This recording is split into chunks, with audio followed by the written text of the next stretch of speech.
The review room is back for a new year. 2019. Bunch of new album reviews coming at you. We're gonna try to punch out as much as we can this year. Yeah, we're gonna get back into the swing of things here. Starting off the year with an interesting release. Papa Roach has put out their 10th album. Who do you trust? Who do you trust? This is definitely their last resort. Oh boy. So this is we said their 10th studio album. They've come a long way since their infamous second album from 2000, Infest. But this is my first Papa Roach start-to-finish album. I know the singles. I remember Getting Away with Murder from the WWE Tough Enough. But yeah, this was... So this is like your first sit-down with Papa Roach.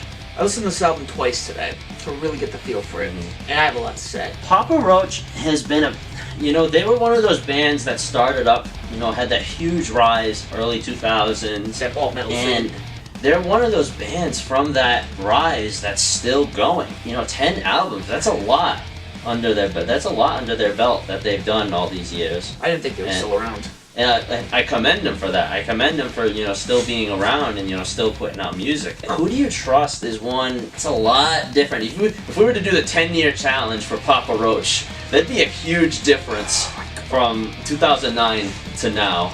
I don't even know what to do with this one. Let's start with The Ending, which is the first song on the album. The name of the first song is The Ending. That's not a joke. I felt like this track, and I'm thinking Papa Roach, I'm still thinking Scars, I'm thinking Get Away with Murder, I'm thinking Last Resort. Yep.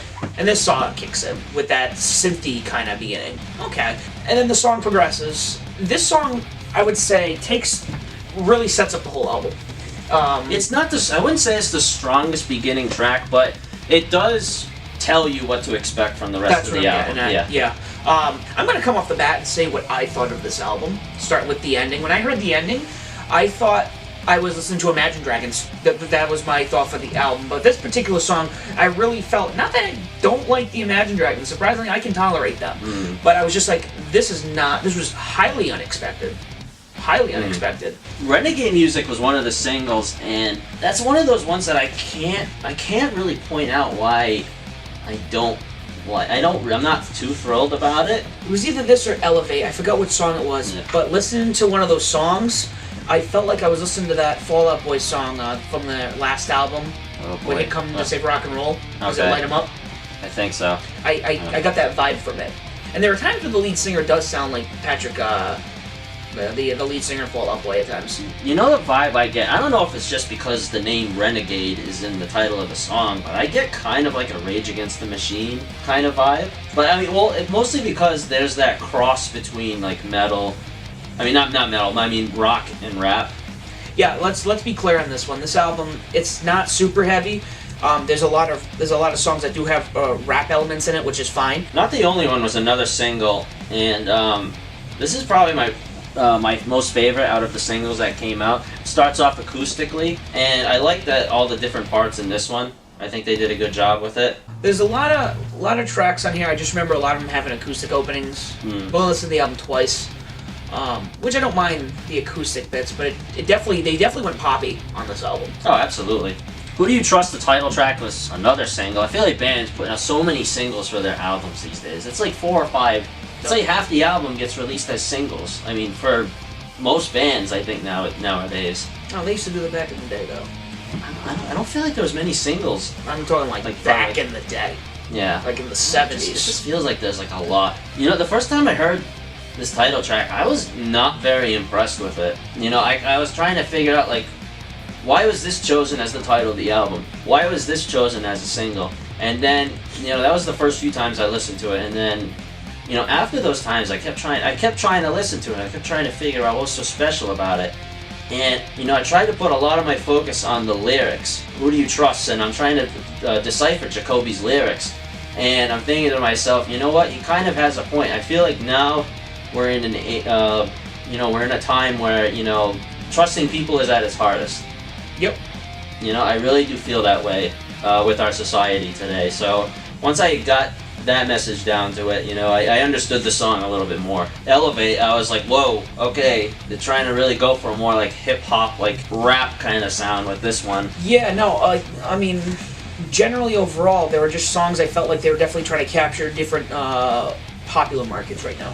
That's exactly what I was gonna say. I would say they're trying to dip their feet into, you know, what's considered popular music these days, but they're still trying to maintain who they are a little bit. Not much. Not very much, but I mean, Jacoby's voice is very recognizable. Mm-hmm. So, you know, you hear his voice, you think, okay, Papa Roach, but they're still trying to dive into, what's considered by some popular music these days. And you definitely hear that on Elevate. You know, it makes me kind of think whether, like, this band kind of takes into consideration, like, Gene Simmons' like, idiotic comments that rock is dead. And, you know, instead of trying to fully just sound like a rock band, you know, they try to sell out. I mean, I guess, but they like try to like stray away from that a little bit to appeal to those other audiences. Yeah, which is fine. I'm not gonna knock any band that tries to experiment. I don't want to say the album was written poorly, but it definitely wasn't something that I would naturally pull off the shelf and listen to. Okay. Come Around was one of the songs that I felt like it was just kind of there. I didn't feel like that one had too much to offer. I mean, it has that like different, like that bridge in there, and then it has that very, very short solo in there that tries to save the song a little bit, but I mean, not enough to where I think you wouldn't skip over the song. Nope. Feel Like Home was another one that was just like kind of there. One noticeable thing about Feel Like Home is if you listen to the guitar parts on this song very closely, it sounds a lot like Faint by Linkin Park. This is that one, huh? This is that one. Because there was a song that did remind me about Linkin Park. You hear that guitar part after the chorus, I believe. You hear it, and it just sounds way too similar to that song. You know, it took me, I didn't hear it the first listen, but then the third listen, like second listen, I heard it. When Problems came on, I was like, wow, it's something different. I said something a little bit different for this album, you know. I kind of like it, you know, it's a very atmospheric at times, you know, it's probably one of my more favorite songs on the album. The chorus is cheesy as hell. What's the chorus? I Got Problems. That's it. He said, I think he says that twice for the chorus. I said, everything else about the song is actually really, really well done. But I said, just that chorus, I mean, it just... We all got problems, boy. Well, I mean, it's very, very general. I'm just like, I think something there could have been said a little bit better than that. Do you think this album might have been rushed with little things like that, or do you think that was the band's decision? I don't know. I mean, 2 years since the last album? Crooked Teeth? That's not a lot of time. I mean, usually bands take a little bit more time than that. And how different is this from the last albums? Like, it's like slightly different. Okay. You know, they've been having a big change over the last like 10 years. You know, they gradually change more and more. Not a lot, but since the 2009 album Metamorphosis, they've been changing like very, very gradually. Top of the World, for some reason, if this is the one I'm thinking about, it reminded me of the song Thunder by Imagine Dragons. Okay. No, Really? I'm dead serious. Yeah, I don't know the material that well. If I showed you Imagine Dragons and then I played this album, you're gonna hear it. Imagine Dragons has a song, Top of the World. Oh, they do? They do. Oh, I didn't know that. Yeah, it's a very popular, that's on a lot of commercials. Okay. Top of the World is another one that I thought was done pretty well overall. You know, and this is the longest song on the album. None of the songs cross the 4-minute mark. It's just shy of 4 minutes. Wow. But I actually kind of like that these songs are like not too long. They keep them at a good length, and they keep the album as a whole a good length too. Only like 38 minutes, which is not too bad. It was an easy listen. The next song I thought was the one that stuck out the most. I Suffer Well. I was like, holy crap, when did it all of a sudden become a punk? It was a punk album. Straight up punk song. Like, you got all this very poppy stuff, and then, boom, we're gonna go into hardcore punk.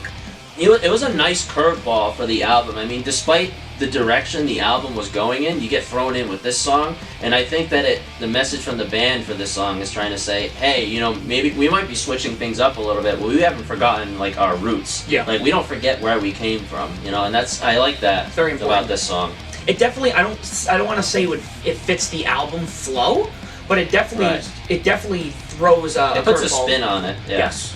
The last two songs, Maniac and Better Than Life, you know, the album started to go in a pretty good direction with Problems, ironically, but but I mean, the last two songs just kind of end the album on a dull note. Yeah, after I Suffer Well, it kind of just falls flat. The album as a whole is like kind of up and down. You really go on a ride with this album. Well, like I said, I'm all for bands changing things up and trying different things. Right. I'm not familiar with a lot of Papa Roach besides the singles I know, but this one was definitely something that surprised me. So I think 2019, as time goes on, I think more and more music does so. So we're gonna have to ask the age-old question, John. Oh, you mean we're continuing that tradition of does it dadcore? And by definition, dadcore is Honda lawnmower, New Balance shoes, jean shorts. couldn't have said it better myself. I'm gonna say no.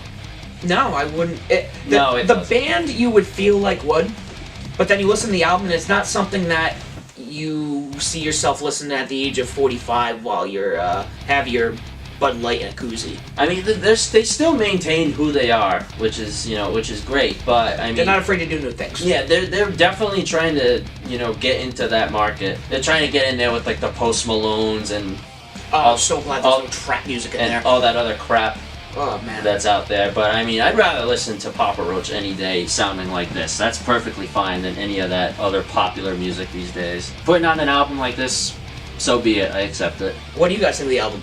Definitely watch video, like it, share, subscribe. Yeah. Go to Facebook. Do you trust our review of this album, or do you have other thoughts? Share that with us. Be sure to subscribe for more album reviews like this. We got an interesting one for you coming next week. Won't tell you what it is right now, but you'll see for yourself. If you have any suggestions this year, definitely throw them our way. We're really looking for new music to discover. We're cranking them out, so see you next time.